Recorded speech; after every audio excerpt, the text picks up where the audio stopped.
ಈಗಾಗಲೇ ನಾವು ಹೇಳ್ತಾ ಇದ್ವಿ ವಿಜಯಪುರದಲ್ಲಿ ಒಳ್ಳೆ ಕ್ಯಾನ್ಸರ್ ರೀತಿಯಲ್ಲಿ ಈ ಮೈಕ್ರೋ ಫೈನಾನ್ಸ್ ಸಿಬ್ಬಂದಿಗಳು ಹರಡಿಕೊಂಡಿದ್ದಾರೆ. ಸಾಲವನ್ನೇನೋ ಸುಲಭವಾಗಿ ಕೊಟ್ಬಿಡ್ತಾರೆ. ತುಪ್ಪ ತಿಂದಷ್ಟು ಸುಲಭವಾಗಿ ಸಾಲ ಸಿಗ್ತಾ ಇದೆ ಅಂತ ಜನ ಕೂಡ ಇಸ್ಕೊಳ್ತಾರೆ. ಬಟ್ ಅದಾದ ನಂತರ ಅವರು ಬಡ್ಡಿ ಕಟ್ಟಬೇಕಾದ್ರೆ ನಿಜವಾಗ್ಲೂ ಮೈಕ್ರೋ ಫೈನಾನ್ಸ್ ವರ್ಕ್ ಆಗೋದು ಹೇಗೆ ಅನ್ನೋದು ಅವ್ರಿಗೆ ಅರ್ಥ ಆಗ್ತಾ ಇದೆ. ಸೊ ಬಡ್ಡಿ ಕಟ್ಟೋದಕ್ಕಾಗತ್ತೆ, ಅಸಲು ತೀರ್ಸೋದಕ್ಕಾಗತ್ತೆ ಒದ್ದಾಡ್ತಾ ಇದ್ದಾರೆ.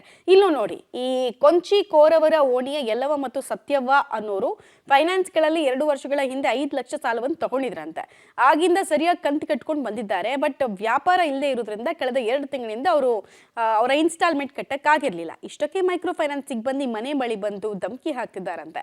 ಹಣ ಕಟ್ಟದೇ ಇದ್ರೆ ಯಾವುದೇ ಬ್ಯಾಂಕ್ನಲ್ಲಿ ಸಾಲ ಸಿಗದಂತೆ ಮಾಡ್ತೀವಿ, ನಿಮ್ಮ ಮಕ್ಕಳ ಸ್ಕಾಲರ್ಶಿಪ್ ಬರದಂತೆ ಮಾಡ್ತೀವಿ ಅಂತ ಬೆದರಿಸ್ತಾ ಇದ್ದಾರಂತೆ. ಹೀಗಾಗಿ ಬೇರೆಯವರ ಮನೆಯಲ್ಲಿ ಅವಿತುಕೊಳ್ಳುವಂತಹ ಪರಿಸ್ಥಿತಿ ನಮ್ಗೆ ಎದುರಾಗಿದೆ ಅಂತ ಗೋಳಾಡ್ತಾ ಇದ್ದಾರೆ. ಸಿಬಿಲ್ ಸ್ಕೋರ್ ಮೇಲೆ ಎಫೆಕ್ಟ್ ಆಗುತ್ತೆ ಸಹಜವಾಗಿ. ಈ ಫೈನಾನ್ಸ್ ಇರ್ಬೋದು ಅಥವಾ ಯಾವುದೇ ಚಿಕ್ಕ ಪುಟ್ಟ NBFC ರಿಲೇಟೆಡ್ ಫೈನಾನ್ಸ್ ಗಳನ್ನು ತಗೊಂಡ್ರು ಕೂಡ ಅದನ್ನ ಹೇಳಿದ್ದಾರೆ. ಬಟ್ ಸ್ಕಾಲರ್ಶಿಪ್ ಸಿಗದಂಗೆ ಮಾಡ್ತೀನಿ ಅನ್ನೋದೆಲ್ಲ ಅಗೇನ್ ಬೆದರಿಕೆ ತಂತ್ರ, ಅಗೇನ್ ಇಲ್ಲಿಗಲ್ ಮಾರ್ಗ. ಅದನ್ನ ಅವರು ಹೇಳ್ಕೊಂಡಿದ್ದಾರೆ ಪಬ್ಲಿಕ್ ಟಿವಿ ಜೊತೆಗೆ.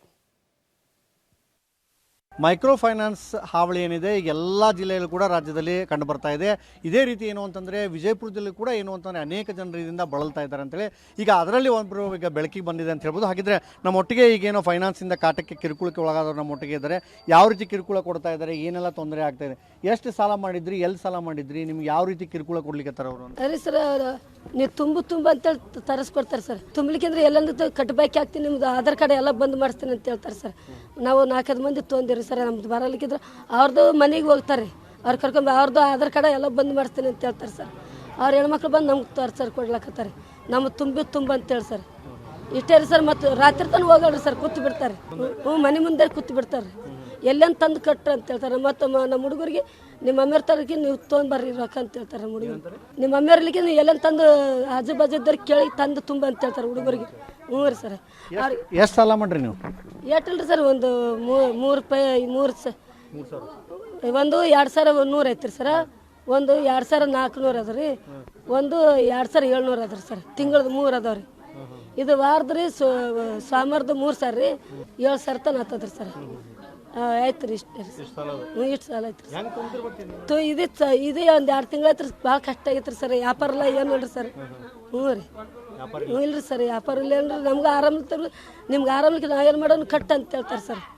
ಹ್ಞೂ ರೀ ಸರ್.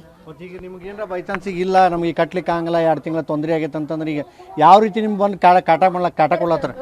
ಕಟ್ಟ ಅಂತ ಹೇಳ್ತಾರೆ ಸರ್. ನಾವೇನು ಮಾಡೋನು, ನೀವು ಕಟ್ರಿ, ನಿಮ್ಗೆ ತರಿಸೋದು ನಾವೇನು ಮಾಡೋನು ಇಷ್ಟೇ ಅಂತ ಹೇಳ್ತಾರೆ ಸರ್. ಅವ್ರಿಗೆ ಅನ್ಸ್ಕೊಂಡು ನಮ್ಗೆ ತೆಗ್ದ ಮಾಡೋಕ್ಕಾಗಲ್ರಿ.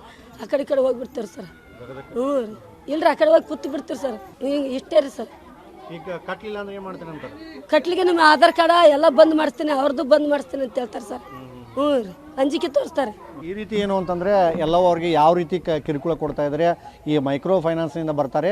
ಏನು ಅಂದರೆ ಮೊದಲನೇದಾಗಿ ಆಧಾರ್ ಕಾರ್ಡ್ ಬಂದ್ ಮಾಡ್ತೀವಿ, ನಿಮ್ಮ ರೇಷನ್ ಕಾರ್ಡ್ ಇದೆ ಅವನ್ನೆಲ್ಲ ಬಂದ್ ಮಾಡ್ತೀವಿ, ಈ ರೀತಿ ಧಮಕಿ ಕೊಡ್ತಾರೆ. ಅದಲ್ಲದೆ ಏನು ಅಂತಂದರೆ ಇಡೀ ದಿನ ಮನೆ ಮುಂದೆ ಕೂತ್ಕೊಂಡು ಎಲ್ಲಿವರೆಗೂ ದುಡ್ಡು ಕೊಡಲ್ಲ ಅಲ್ಲಿವರೆಗೂ ಹೋಗಲ್ಲ ಅಂತೇಳಿ ಈ ರೀತಿ ಕಿರುಕುಳ ಕೊಡ್ತಾ ಇದ್ದಾರೆ. ಇವರ ಒಂದು ಕಿರುಕುಳಕ್ಕೆ ಏನು ಅಂತಂದರೆ ಮನೆ ಬಿಟ್ಟು ಬೇರೆ ಮನೆಗಳಿಗೆ ಹೋಗಿ ಕುಳಿತುಕೊಳ್ಳುವಂಥ ಪರಿಸ್ಥಿತಿ ಎದುರಾಗಿದೆ ಅಂತ ಎಲ್ಲವರು ಸ್ಪಷ್ಟಪಡಿಸಿದ್ದಾರೆ. ವಿಜಯಪುರದ ಕ್ಯಾಮರಾ ಪರ್ಸನ್ ಸುನಿಲ್ ಜೊತೆ ಪುರುಷೋತ್ತಮ್ ಕುಲಕರ್ಣಿ, ಪಬ್ಲಿಕ್ ಟಿವಿಗಾಗಿ.